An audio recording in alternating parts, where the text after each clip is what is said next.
묵상기도 드리심으로 주일 예배를 시작하도록 하겠습니다.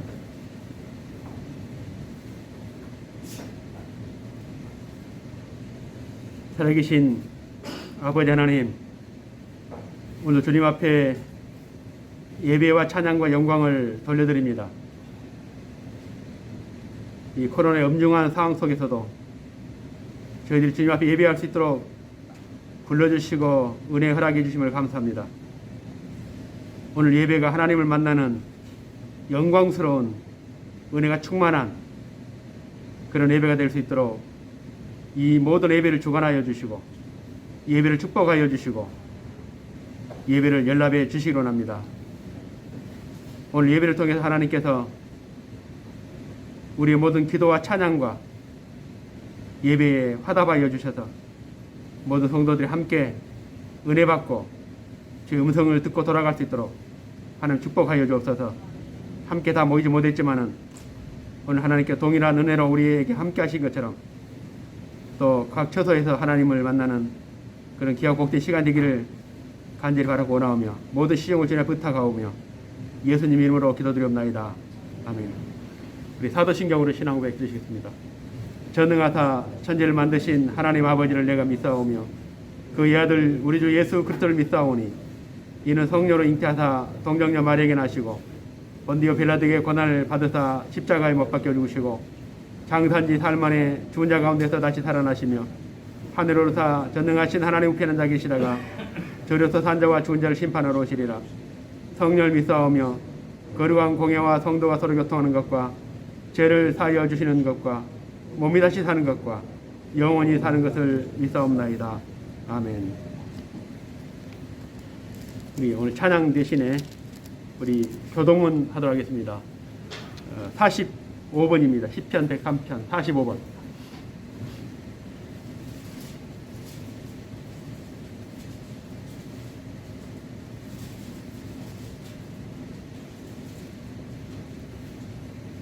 내 영혼아 여호와를 송축하라. 내 영혼아 여호와를 송축하며 그의 모든 은택을 잊지 말지어다. 내 생명을 파멸해서 속량하시고 인자와 긍휼로 관을 씌우시며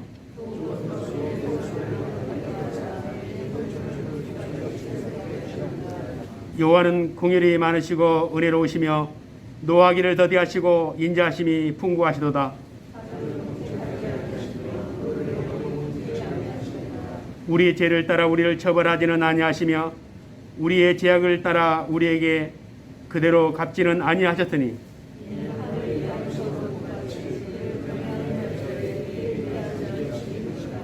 동이 서에서 먼 것 같이 우리의 죄과를 우리에게서 멀리 옮기셨으며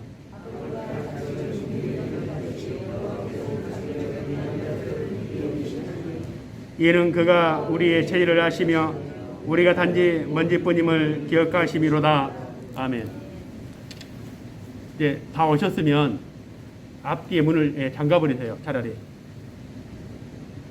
잠가버리면 예배를 안 드린 줄 알겠어요. 네.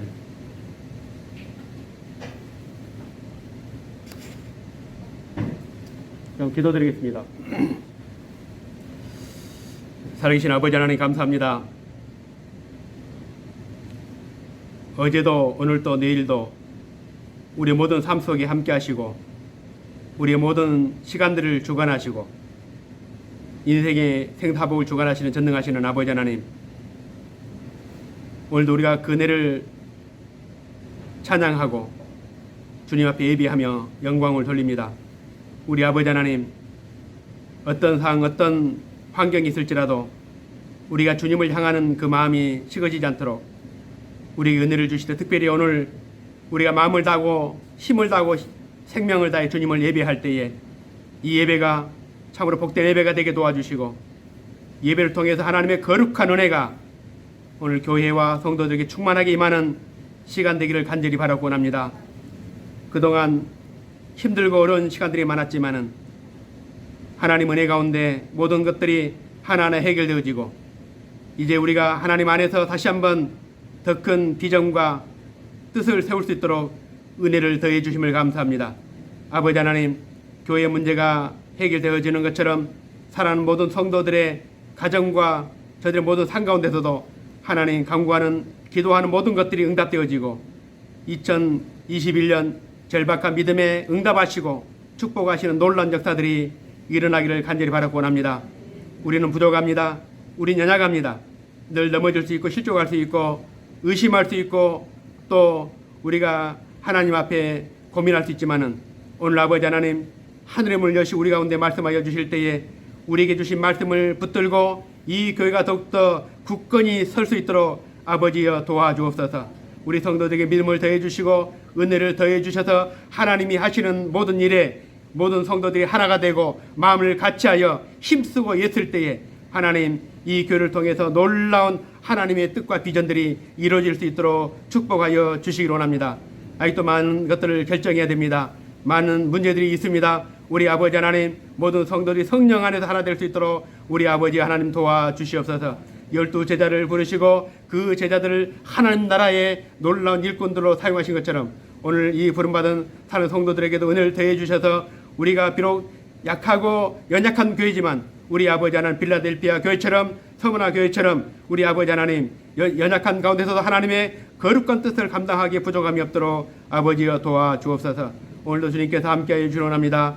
주실 말씀을 우리가 사모합니다. 간절히 사모하오니 하늘의 문을 여시고 오늘도 말씀으로 충만한 예배가 될 수 있도록 역사해 주옵소서. 남은 모든 예배 시간을 주님께서 지켜가여 주시고 축복하여 주옵소서. 특별히 우리 주님 앞에 귀한 예물을 드립니다. 오늘 드린 손길을 주님께서 기억하여 주시고 아버지 하나님 흠양하시고 연락하여 주시되 오늘 예배를 통해서 주님께서 백배나 갚아주시고 넘치게 하시고 충만케 하여 주옵소서. 남은 모든 시간을 주님과 의탁하오며 살아계신 예수님 이름으로 감사하며 기도드리옵나이다. 아멘.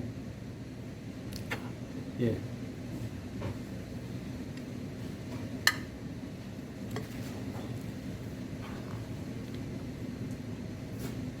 우리 하나님 말씀 보시겠습니다. 하나님 말씀은 누가복음 6장 20절입니다.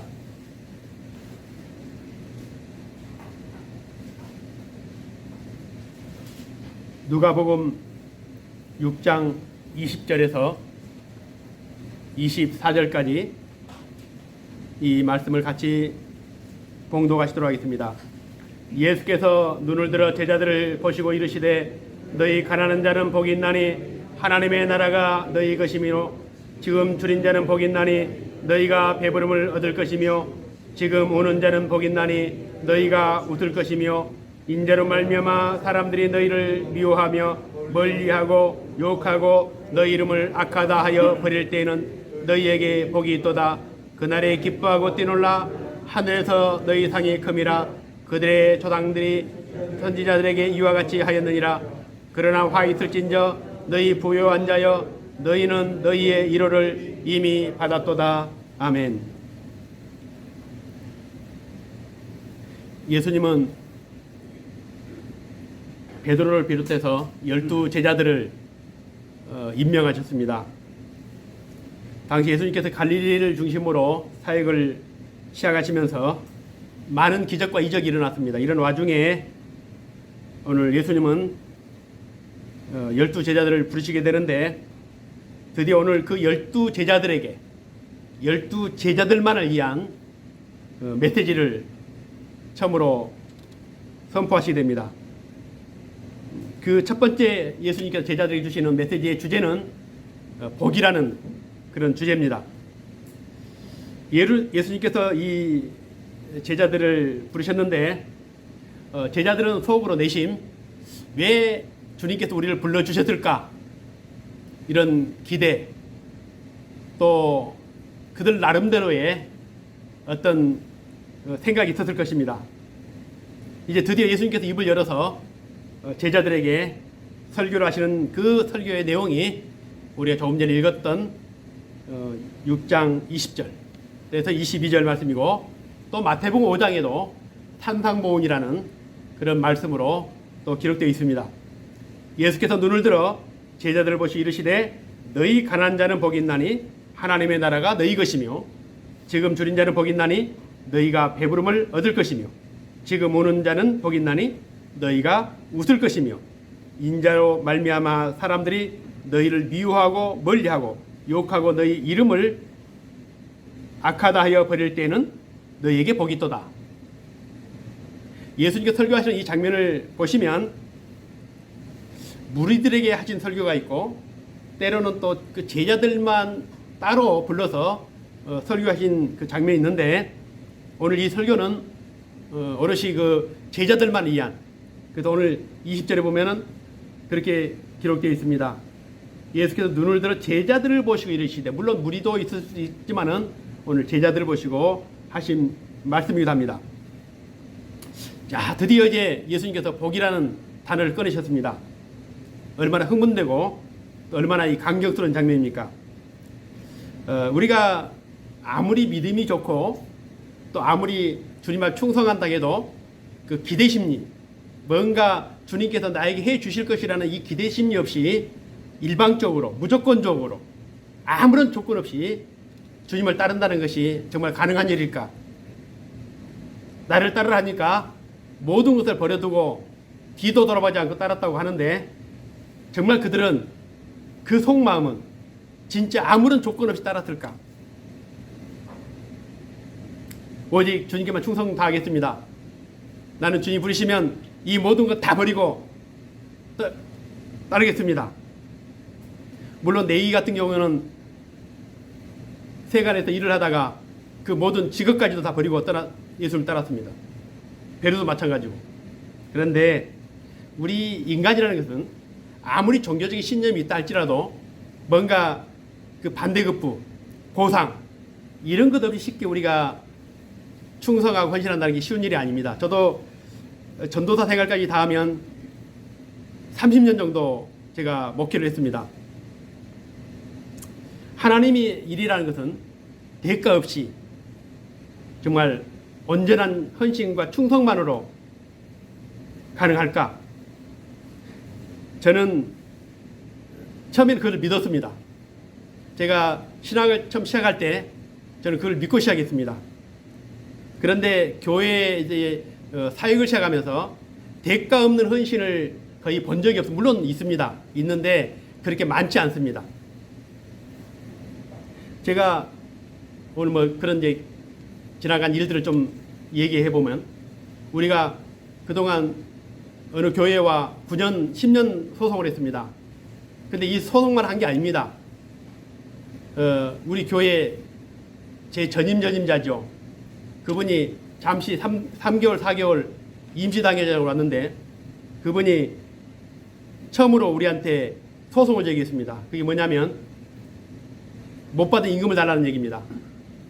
그래서 1,800만 원, 그리고 그 1,800만 원을 못 받은 거에 대한 그 기회비용 1,200만 원 해가지고 3,000만 원을 청구했습니다. 그게 제가 첫 번째로 제가 했던 소송 중에 하나입니다. 그때는 이제 제가 직접 법원에 가서 소명했고 또 변론도 했습니다. 그래서 결국 우리가 승소를 했습니다. 그분은 목사님입니다. 어려운 교회에 노예에서 파송받아가지고 한 몇 개, 제가 계산해보니까 4개월이 안 됩니다. 그런데 3,000만 원을 달라는 얘기입니다. 그분 생각에는 아마 그랬을 겁니다. 어려운 교회를 도와주면 뭔가 보상이 있을까 생각했을 겁니다. 그런데 자기가 원했던 보상을 못 받게 되니까 교회를 상대로 소송을 했습니다. 그렇게 시작된 소송이 우리가 아는 그 소송만 있었던 게 아닙니다. 또 어떤 전도사는 사익도 제대로 못했지만은 1억 5천만 원이라는 밀린 임금 포함해서 달라고 또 압류까지 했습니다. 어떤 분은 말은 안 두셨던데 교회 소송을 도왔다는 이유로, 교회 때문에 피해를 봤다는 이유로 3억을 청구했고 또 교회에다가 압류를 했습니다. 이런저런 일을 겪으면서 저 사람들 뿐일까? 교회라는 것이 무엇일까? 의문도 들고 회의도 들고 굉장히 당황스러운 일들이 많이 있었습니다. 우리는 정말 아무런 대가 없이 헌신할 수 있을까? 우리 옛날 노회장이었던 지금은 안산에서 목회를 하는데 이분이 가끔 전화를 합니다. 일주일에 몇 번 전화합니다. 목사님, 교회 어떻게 돼갑니까? 정말 힘든데 정말 고생 많으셨습니다. 이런 아름다운 덕담, 그 아름다움으로 끝나지 않습니다. 항상 그분이 나한테 전하는 이유는 자기가 어렵다는 겁니다. 언제쯤 교회가 돈이 나와서 자기를 도울 수 있는지 그 얘기 해달라는 얘기입니다. 목사든 전도사든 안수집사든 내가 아는 모든 대부분의 사람들이 내심 겉으로는 헌신을 하고 겉으로는 은혜로운 얘기를 하고 겉으로는 늘 좋은 얘기를 하지만 속으로는 뭔가 기대하게 되고 뭔가 대가를 바라고 뭔가 보상을 바라고 그걸 해주지 않을 때는 교회를 상대로 소송을 하고 압류를 하고 그걸 보면서 저는 제자들이라고 해서 정말 달랐을까? 지금도 그러는데 2000년 전 제자 정말 순수한 마음으로 따랐을까? 그런 생각을 해보게 됩니다. 그런데 오늘 예수님께 드디어 복이라는 주제로 설교할 때 제자들이 맞아! 정말 우리는 속마음으로 내심 이렇게 생각했지만 드디어 예수님께서 이제 우리가 기대했던 것에 대해서 말씀하시는구나 아마 생각했을 겁니다. 다시 한번 들어보십시오. 예수께서 눈을 들어 제자들을 보시고 이르시되 너희 가난한 자는 복이 있나니 하나님의 나라가 너희 것이며 너희 줄인 자는 복이 있나니 너희가 배부름을 얻을 것이며 지금 우는 자는 복이 있나니 너희가 웃을 것이며 인자로 말미암아 사람들이 너희를 미워하며 멀리하고 욕하고 너희 이름을 악하다하여 버릴 때에는 너에게 복이 있도다. 정식적으로 12제자를 임명하고 좀 처음으로 하시는 그 설교에 예수님께서 이제 이 말씀을 하시는 겁니다. 그때 예수님께서 이제 드디어 이제 복에 대해서 말씀하시는데 이 복이라는 것은 이제 마카리우스. 이 말은 이 제자들에게는 굉장히 기대했던 단어입니다. 근데 오늘 첫 마디가 20절에 보면 가난한 자는 복이 있나니 또 21절에 줄인 자는 복이 있나니 지금 우는 자는 복이 있나니 이러면서 지금 복에 대해서 쭉 말씀하시는데 마태복음은 이제 8복 8가지 복을 또 말씀하기도 합니다. 이 복에 대해서 말씀하시기 전에 오늘 예수님 앞에 앉아있는 제자들의 상태를 한번 여러분 묵상해 보시기 바랍니다. 지금 그 예수님의 입에서 20절에 가난한 자는 복이 있다. 또 21절에 지금 줄인 자도 복이 있다. 지금 우는 자도 복이 있다. 그리고 지금 미움받고 멀리함을 당하고 욕을 먹고 버림받은 너희들에게는 복이 있다. 이 말은 뭐냐면은 반전이 있을 거라는 얘기 아닙니까? 그 반전. 지금은 가난하지만 지금은 줄이고 있지만 지금 울고 있지만 지금 고난당하고 있지만 이제 장차 너희들에게 복이 있을 것이라는 그런 반전. 이 말씀을 아마 기대했을 겁니다. 근데 오늘 왜 예수님께서 이 말씀을 하셨는가? 지금 예수님 앞에 나와 있는 이 제자들의 상태는 지금 예수님 때문에 아무것도 갖지 못한 그런 상태입니다. 여기서 보면은 가난한 자다, 푸토코스라는 이 단어는 뭐냐면은 그냥 가난이 아닙니다. 절대적인 가난입니다. 아무것도 없는, 털어도 먼지 하나 안 나오는 그 가난을 그 헬라어로 푸토코스라 이렇게 말합니다. 그런데 오늘 여기서 가난한 자는 복이 있다 할 때 이 단어를 푸토코스라라고 썼습니다. 이 말은 지금 제자들의 상태입니다. 아무것도 없는. 그리고 지금 이 시간에 그들은 먹지 못해 굶주리고 있는 것으로 지금 줄인 자는 복이 있다 이 말은 오늘 그들이 예수님을 따라다니는 그 순간부터 때로는 그 식사도 건너뛰고 또 먹지 못하는 그런 일도 있었을 것입니다. 어떤 제자들은 이 설교 들으면서 마음으로 슬퍼하고 울고 있는 제자들이 있었을 것입니다. 이 아픔과 고난이 성경에 오늘 보면 그 과거형이 아니라 현재 진행이 되어 있습니다. 그러니까 과거에도 그랬지만 지금도 계속해서 굶주리고 또 때로는 고난당하고 때로는 그 가난에 허덕이고 그런 그 제자들의 상황을 묘사하고 있습니다. 예수님은 12제자를 불러가지고 광야로 끌고 나왔습니다. 그 광야가 최초 신학교 아닙니까? 예수님은 이제 신학교 학장이죠. 그런데 오늘 이 제자들이 예수님께로부터 예수님을 통해서 얻었던 것은 바로 오늘 이 나와 있는 것처럼 가난하고 굶주리고 여러 가지 고난과 힘든 일들이 감내해야만 했던 것입니다. 잠자는 것도 일정하지 않았고 또 거의 문정걸식하면서 가는 곳마다 또 어느 집에서 먹기도 했지만은 많은 또 끼니는 건너뛰고 또 제대로 잠도 자지 못하고 그런 상황이 있을 겁니다. 크게 잘 살지는 못했지만 그래도 이 제자들을 보면 나름대로 잘 살았던 사람들입니다. 네이는 세간원이었죠. 수입이 좋았습니다. 가장 수입이 좋았던 사람이 네이입니다. 그리고 또 베드로가 누굽니까? 베드로나 요한, 야고보 이런 사람들은 어부였는데 이 사람들 또한 배를 가지고 자기의 일을 했던 사람들입니다. 그러니까 먹고 살 만한 사람이었습니다. 그들이 뭔가 사업을 하다가 뭔가 투자했다가 잘못해가지고 가난해지는 것이 아니라 예수님 때문에 가난을 선택한 사람들입니다. 예수님만 아니었으면 정말 잘 살았던 사람들입니다. 우리가 가난한 것과는 상황이 다릅니다. 우리는 투자를 잘못했든지 아니면은 우리가 경제의 어떤 이 생활을 잘못했든지 그래서 가난해질 수 있지만 이 사람들은 예수님이 아니었으면 가난해질 수 없는 사람들입니다. 이것은 2000년 전만의 그런 상황은 아닐 거라 생각합니다. 지금 우리나라도 이제 국민소득 3만 불 시대가 이제 됐는데 여전히 지금도 주님으로부터 부름을 받은 사람들은 주님 때문에 가난을 선택할 수밖에 없는 사람도 있습니다.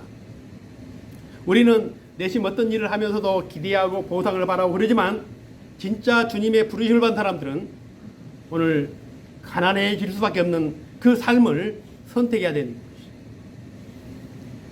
것이죠. 제가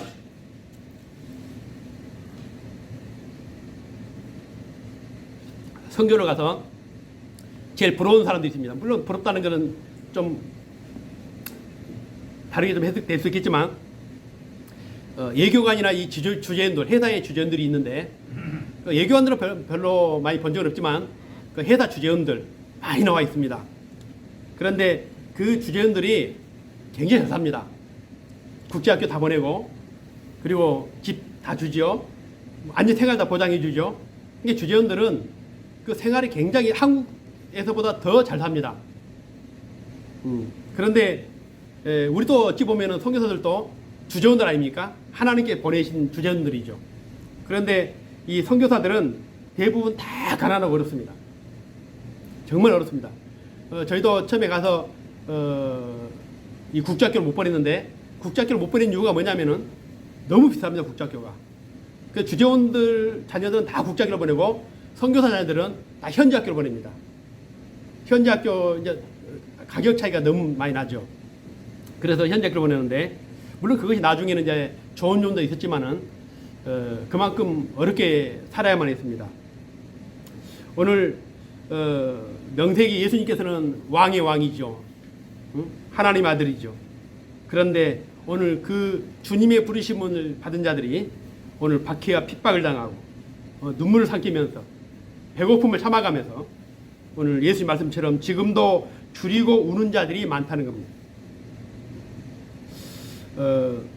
요즘에 뭐 일부 신학생, 일부 뭐 목회자들이 문제를 일으키고 있지만 대다수 신학생들이 신학을 할 때는 사실 가난이라는 것을 선택해야만이 갈 수 있는 거 아닙니까? 어떤 것을 우리가 보상을 바라고 하는 것이 이 하나님 부름받는 것이 쉬운 일이 아닙니다. 저도 이제 처음에 전도사로 시작을 하면서 그때 직장을 그만두고 이제 2달 만에 이제 전도사 사역을 시작했습니다.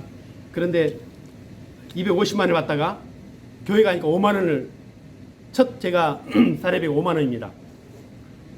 5만 원이 여러분 이제 잘 그 계산이 안 됐겠지만은 그 당시에 등록금이 60만 원입니다. 한 학기 등록금이. 그러니까 5만 원씩 1년을 모으면 한 학기 등록금을 할 수 있을 정도니까 근데 보통 이제 다른 교회 전도사들이 그 당시에 한 50만 원, 60만 원 받았습니다. 저는 이제 10분의 1로 5만 원씩 받았는데 그러니까 완전히 생활이 달라지는 겁니다. 풍요로운 삶은 아니라도 정말 굉장히 어려운 삶. 그래서 이제 안 했던 일도 하고 또 청소도 해보고 다 했는데, 저는 다행히 그래도 제가 공무원을 한 명 고용해가지고 목회 한도 편하게 있었습니다. 그럼 보통 많은 제 친구들은 지금도 그렇게 가난과 어려움 속에 있는 친구들이 많이 있습니다. 예수님의 설교가 제자들에게는 아마 중요했을 겁니다. 지금 울고 있지만, 지금은 줄이고 있지만 언제 우리에게 이런 반전의 때가 올 것인가? 언제 우리가 원했던 그 축복의 때가 올 것인가? 예수님이 그냥 우리를 불러주신 것 같진 않은데, 예수님께서 우리를 향해서 어떤 대책을 가지고 계시는가? 우리 모두가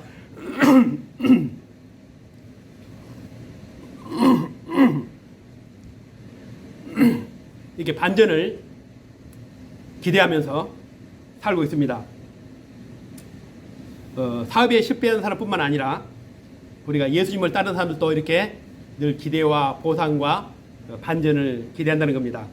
그런데 중요한 것은 제자들이 생각했던 그 반전의 때와 예수님이 말씀하시는 이 반전 때가 완전히 다르다는 겁니다.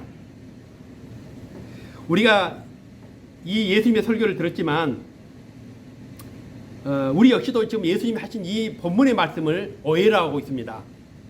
예수님 말씀은 가난한 자가 복이 있고 줄인 자가 복이 있고 우는 자가 복이 있다는 그런 말씀이 아닙니다. 우리가 이 성경을 대표적으로 잘못 번역한 본문 중에 하나입니다. 이 말씀만을 본다면 마치 가난해야 복이 있다는 것으로 해석이 될 수 있는데, 이 성경 해석할 때 명사나 이 단어도 중요하지만 전치사도 굉장히 중요합니다. 근데 이 전치사 하나를 빼먹었습니다. 모든 문장마다 전치사가 있습니다. because, 왜냐하면 이런 단어죠. 전치사죠. 그런데 이번에는 그 성경을 우리 그 개정개혁판이죠. 새롭게 다시 해석을 하면 번역을 하면서도 또 빼먹었습니다. 그러니까 사실 굉장히 이 산상보훈이나 이 설교가 굉장히 중요한데 좀 뜻이 많이 왜곡된 성경입니다. 그래서 뜻이 가난한 자는 마치 복이 있다는 것으로 해석이 됩니다. 현재 제자들이 절대적인 그 가난에 처해 있고 또 먹지 못하고 있고 또 눈물과 아픔과 고통에 있는 그 제자들의 삶이라면 이제 그들은 나름대로 이 본문을 우리가 좀 알고 있는 그들께 해석할 수 있을 겁니다. 그러나 오늘 예수님 말씀은 가난하든 부자가 되든 먹어서 배가 부르든 아니면 배가 줄이든 그것을 가지고 지금 복에 대한 것을 얘기하는 것이 아닙니다. 20절을 한번 그대로 해석해 보면 이겁니다. 너희 가난한 자들은 복이 있다. 왜냐하면, 이게 중요해요. 왜냐하면 헬라어로 호티라고 해요. 호티. 왜냐하면 중국어 성경에도 인웨이라고 되어 있습니다. 왜냐하면 영어 성경에 because 되어 있습니다. 우리 성경만 이 전치사 빠져 있습니다. 왜냐하면 하나님 나라가 너희 것이기 때문이라는 것이죠. 도치를 해보면은 하나님의 나라가 너희 것이기 때문에 가난해도 너희는 복이 있다는 겁니다. 가난이 계속되고 가난이 개선되지 않고 가난하게 살다 가난하게 죽을지라도 하나님 나라가 너희 것이기 때문에 너희는 복이 있다. 이 본문이 바로 설교가 그런 본문입니다. 여기도 주장하는 것은 하나님 나라가 너희 것이다. 이것이 오늘 예수님께서 우리에게 주시는, 제자들에게 주시는, 또 부름받은 자들에게 주시는 진짜 축복이라는 겁니다. 단순히 가난해서 복이 있는 것이 아니고 우리가 예수님 때 다 잃어버렸기 때문에 복이 있는 것이 아니고, 오늘 예수님은 너희들이 비록 가난할지라도, 너희들이 비록 굶주릴지라도, 너희들이 지금 울면서 고통당하고 애통하고 슬퍼하고 그럴지라도 복이 있는데, 왜냐하면 하나님 나라가 너희 것이기 때문에. 그 예수님의 이 설교의 핵심은 너희들이 바라고 기다리는 축복은 안 올 수도 있다. 우리가 가난이 개선돼 가지고 부유하게 살고 새빵 살다가 우리가 집을 갖게 되고 더 나은 삶을 갖게 되고 부자가 되고 슬픔으로 버렸던 사람들이 이제 모든 것이 해결돼 가지고 웃고 사는 그런 날이 오지 않을 수 있다. 그러나 우리는 오늘 하나님 나라 우리 것이기 때문에 어떤 처지, 어떤 환경, 어떤 우리 삶 가운데 있다 할지라도 우리는 복 있는 자들이다. 오늘 제자들에게 주님이 이 말씀을 지금 하시는 겁니다. 성경에 보면은 여러분 아브라함이 부자로 죽었습니까? 아브라함은 최초로 복에 대해서 들었던 사람입니다. 너는 복의 근원이 될 것이다. 그런데 아브라함이 부자로 죽었습니까? 아브라함 부자로 안 죽었습니다. 누가 부자로 죽었습니까? 성경에 가난했던 사람이 하나님을 만나가지고 부자로 죽은 누굽니까? 누가 그랬습니까? 예수님 제자들입니까? 결코 우리는 그 하나님의 부름받은 자들이 결코 세상이 부러워하는 부자로 살다 죽은 사람은 딱 한 사람이 있죠. 욥입니다.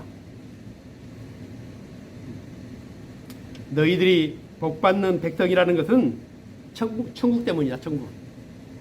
이 세상에서 세상 사람과 구별되는 게 있는데 우리가 가지고 있는 부와 명예와 우리 소유로 세상과 차별이 되는 것이 아니라 우리가 세상과 차별되는 것은 바로 우리가 장차 갖게 될 영원한 하나님의 나라, 천국. 하나님 나라가 너희 것이기 때문에 우리가 복이 있다. 그런 말씀입니다. 그래서 오늘 그런 말씀이죠. 너희 삶은 안 바뀔 수 있다. 그래도 가겠느냐? 예수 믿고 달라진 게 없을 수 있다. 예수 믿고 여전히 힘들 수도 있다. 그래도 가겠느냐? 이 본문이 바로 설교가 바로 이 설교입니다. 이 땅에서는 너희들이 기다리는 그런 기대하는 그것이 영원히 안 올 수 있다. 그래도 가겠느냐? 오늘 예수님 말씀하시는 이 반절의 때가 언젠가 하는 겁니다. 그렇다면. 근데 6장 23절에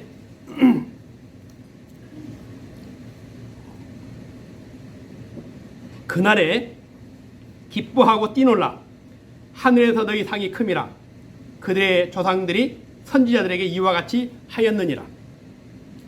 그러나 우리가 반절 때가 있다는데 바로 그날이 언제냐면 그날에 기뻐하고 뛰놀라 하늘에서 너희 상이 큼이라. 그날이 바로 우리 주님이 재림하신 날이고 그날이 바로 우리가 하나님 나라에서 영광스럽게 주님과 제의하는 그 날을 말합니다.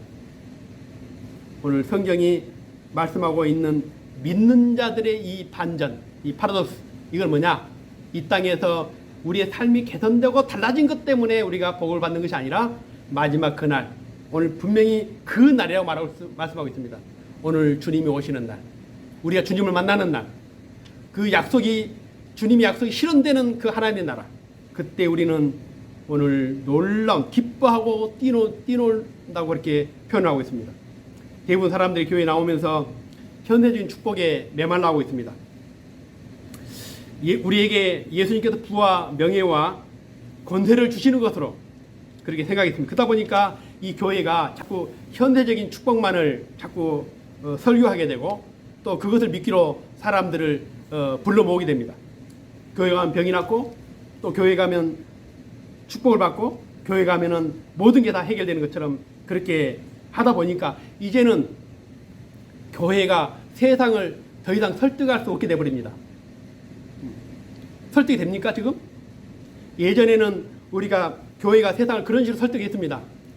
그러나 여러분 아무리 우리가 교회가 세상을 따라간다 할지라도 세상 못 따라갑니다. 우리 이렇게 모여있지 않습니까? 모여있는데 지금 작은 중소기업이 아니라 개인 회사보다 못한 수익까지 우리가 이 교회가 유지가 됩니다. 그 교회입니다. 우리가 돈으로 이 세상과 비교가 안 됩니다.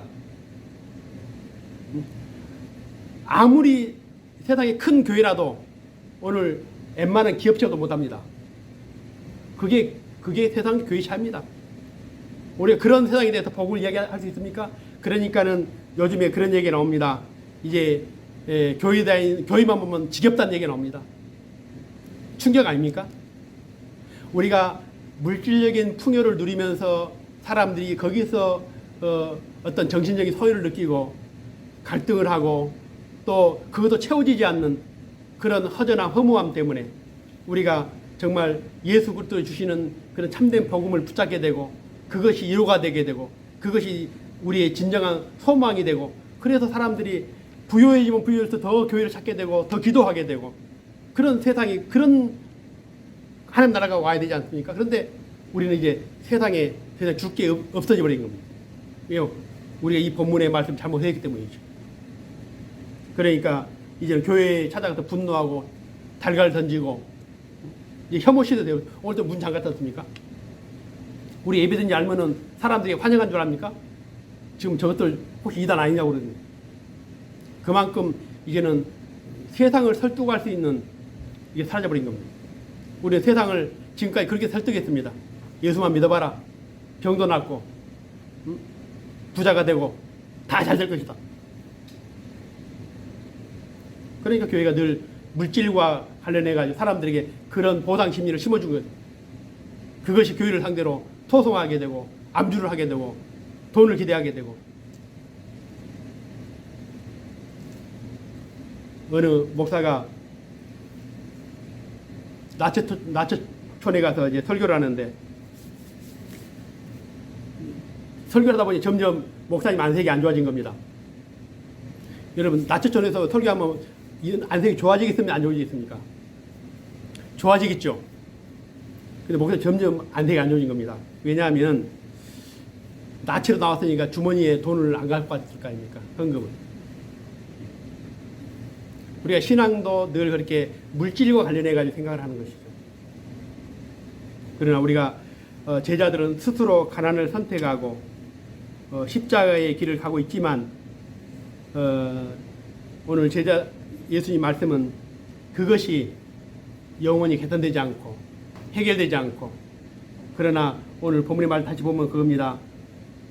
하나님 나라가 너희 것이기 때문에 너희는 가난해도 복이 있다. 굶주려도 복이 있다. 개선되지 않고 해결되지 않고 고통과 아픔이 그대로 계속될지라도 복이 있다. 계시록 22장에 보면은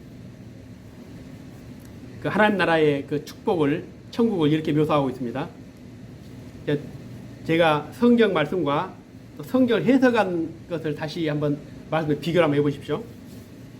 22장에 보면은 또 그가 수정같이 맑은 생명수의 강을 내게 보이니 하나님과 및 어린 양의 보좌로부터 나와서 길 가운데로 흐르더라. 이 좀 천국입니다. 우리가 이제 오늘 예수님 말씀은 그날에 대한 그 말씀입니다. 강 좌우에 생명나무가 있어 12가지 열매를 맺되 달마다 그 열매를 맺고 그 나무 잎사귀들은 만국을 치료하기 위하여 있더라. 다시 저주가 없으며 하나님과 그 어린 양의 보좌가 그 가운데 있으리니 그의 종들이 그를 섬기며 그의 얼굴을 터이어 그의 이름도 그들의 이마에 있으리라. 다시 밤이 없겠고 등불과 햇빛이 쓸데없으니 이는 주 하나님이 그들에게 빛이심이라. 그들이 세세토록 왕노하리로다. 뭔 말인지 모르겠죠. 기가 막힌 말씀이죠. 근데 우리는 읽고도 지금 뭔 말인지 모릅니다. 읽고도 이 말씀이 주시는 그 축복이 뭔지 모르고 그래서 제가 해석을 해가지고 내가 해석한 게 아닙니다. 어떤 교회에서 이렇게 해석을 해놨습니다. 지금 본문을 그대로 해석한 건데 완전한 도시에 아름다운 집이 무료로 제공되고 그리고 100% 깨끗한 물이 무료고 광열비 무료 영원한 빛이 있는 곳 도로는 황금으로 포장되어 있고 도시를 중심으로 강이 흐르고 무공의 과일이 떨어질 사이가 없고 모든 과일들이 무료고 원치 않는 것은 한 가지도 없고 모든 것이 새롭고 완전한 건강이 보장되고 최상의 사회이며 아름다운 음악이 있고 교통비 무료고 오늘 계약하십시오. 이렇게 써놨습니다. 똑같은 말입니다. 이렇게 하는 것도 또 달라지는 거죠. 우리가 꿈꾸는 모든 것이 있는 곳입니다. 우리가 갖고자 하는 모든 것이 있는 것입니다. 부족함이 없는 갈급함이 없는 공허함이 없는 말 그대로 샬롬 완전한 충만한 모든 것들이 있는 곳이 바로 오늘 하나님 나라입니다. 이 강구는 결코 허황된 강구가 아닙니다. 사도 요한은 이 계시록을 기록하면서 인간의 언어로는 다 표현할 수 없노라고 그렇게 고백했습니다. 6장 23절에 그날에 기뻐하고 뛰놀라 하늘에서 너희 상이 큼이라. 그러니까 오늘 그 뒤에 보면 27절부터 보면은 이제 그런 얘기를 하죠. 저주를 받아도 모욕을 당해도 뺨을 맞아도 입고 있는 옷을 다 빼앗겨 버릴지라도 때리면 맞고 주라는 겁니다. 그리고 24절에 그러나 화이트 진저 너희 부요한 자는 너희는 너희의 위로를 이미 받았다. 이미 받았다는 건 뭡니까? 지금 이 세상에서 삶이 개선되어 살고 있는 그 부요함을 누리고 있는 사람들은 이미 그것으로 만족하라는 겁니다. 다시 말하면 하나님 나라에 가봐야 오늘 그들에게는 아무것도 없다는 겁니다. 그러나 우리에게는 그날 큰 상이 예비되어 있고, 그래서 우리가 나이가 먹으면 먹을수록 점점점 그날이 기다려지는 겁니다. 그래서 우리가 예수를 제대로 믿으면 그 하나님 나라가 주시는 그 영광스러운 나라가 주는 축복 때문에 주름살이 잘 안 보입니다. 여러분 한번 보십시오. 정치인들의 얼굴을 한번 보십시오. 점점점 망가집니다. 정치인들 얼굴 중에서 밝은 사람이 있습니까? 없습니다. 재벌도 마찬가지죠. 그러나 이 땅에서 영원한 상급을 기다리는 성도들은 나이가 먹으면 먹을수록 점점점 밝아질 수밖에 없습니다. 이 인생 여러분 아무것도 아닙니다. 금방 갑니다. 저도 이제 어느 순간 이제 죽음을 준비합니다. 진짜 그렇습니다. 내가 내 마지막 남은 삶을 어떻게 살아야 될 것인가? 내가 어떻게 살다가 가야 될 것인가? 내가 과연 하나님의 부름받은 삶을 얼마나 더 살 수 있을까? 요즘에 정말 절실하게 느끼고 그렇게 생각합니다. 이제 우리 교회는 큰 문제들이 해결됐지만은 진짜 어찌 보면 우리에게 또 시험을 줄 수 있는 문제들이 있을 겁니다. 여러분, 우리가 우리의 삶이 개선된 것으로 인해 가지고 우리가 그것이 하나님의 축복이라고 생각하는 것을 버려야 됩니다. 이제 우리가 어떤 결정을 하고 어떤 결단을 할 때에 그것이 정말 나를 위한 것이 아니라 하나님 나라를 위한 것인지, 정말 교회를 위한 것인지, 하나님 영광받을 일일 것인지, 그것을 보고 결단하고 결정하고 함께 나가자는 것입니다. 이것은 이래서 안 되고 저것은 저래서 안 되고. 제가 여러분 부탁합니다. 이제 우리는 정말 중요한 것을 결정해야 됩니다. 매일마다 기도하는 분들이 있습니다. 여기 지금 2층에도 지금 그 나눔과 기쁨이라는 데서 단체에서 와서 쓰고 있는데, 그분 놀란 게 뭐냐면 이 추운 날 불도 안 켜고 어떻게 매일마다 성도들과 기도합니까? 정말 그분들이 아무런 대가를 바라지 않고 기도함으로 인해서 이 교회가 지금까지 다 문제 해결된 겁니다. 그래서 여러분들 그냥 입에 발린 말이라도 어떤 중요한 문제 났을 때 기도하신 분들이 결정하십시오. 그럼 우리는 믿고 따라가겠습니다. 좀 그게 안 되겠습니까? 여러분, 그게 안 되겠습니까? 거기에 모든 문제에 여러분들 이익과 여러분의 이해관계를 다 해가지고 이건 이래야 됩니다. 이건 절대 안 됩니다. 그렇게 되겠습니까? 이제 우리 지금 남은 문제에 대해서는 여러분들 정말 오직 하나님만이 결정하고 이끌어갈 수 있도록 여러분의 오늘 마음을 다 비우고 정말 우리가 진정한 축복 하나님의 주시는 그 영원 나라를 바라보면서 이 교회가 우리 앞에 있는 그 문제들을 해결해 나갔으면 좋겠습니다. 여러분들 간곡하게 부탁을 드리고, 이제 하나하나 문제가 해결되겠지만 진짜 지금부터 우리 모든 성도들이 믿음 안에 결단하고 또 나갈 때, 그것은 오늘 이 본문의 말씀에 대한 진정한 축복 반전에 대한 것이 깨닫지 못한다면 우리는 우리 앞에 수많은 그런 문제들처럼 또 반복하면서 교회 안에서 어려움이 있을 수도 있습니다.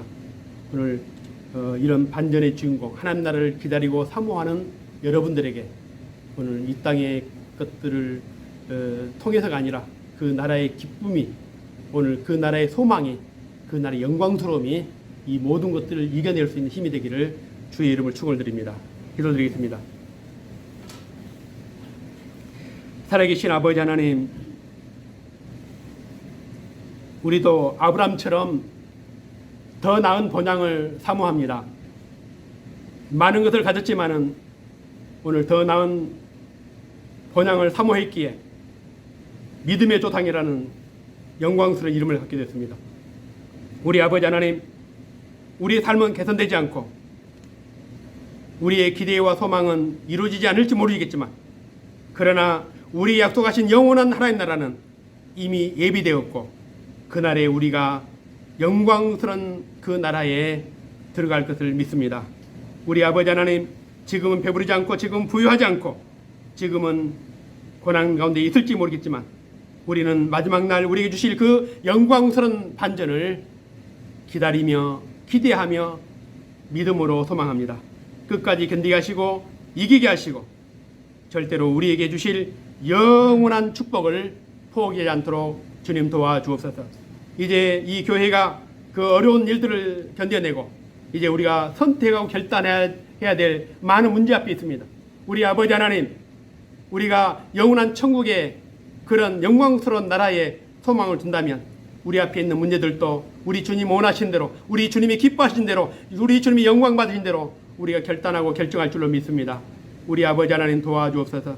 우리 모든 성도들이 성령 안에서 하나가 되게 하시고 오늘 주님의 제자처럼 주님을 위해서, 주님 나라를 위해서 오늘 스스로 모든 것을 버릴 수 있는 그런 마음으로, 그런 믿음으로, 그런 신앙으로 주님 앞에 나갈 수 있도록 도와주옵소서.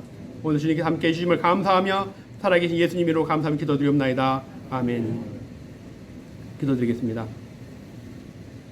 이제는 우리 주님 예수 그리스도의 크신 은혜와 우리 아버지 하나님의 말할 수 없는 사랑하심과 성령의 감화 이루 교통하심이 마지막 날 우리에게 약속하신 그날에 주실 그 영광스러운 축복을 사모하며 오늘 그것 때문에 우리 삶이 개선되지 않을지라도 끝까지 참고 견디며 감사하며 주님 앞 영광 돌려오라는 사랑 귀한 성도들 머리에 저들 가정 위에 자녀들 위에 생업 위에 교회 위에 이제부터 영원토록 영원히 함께 있을지어다.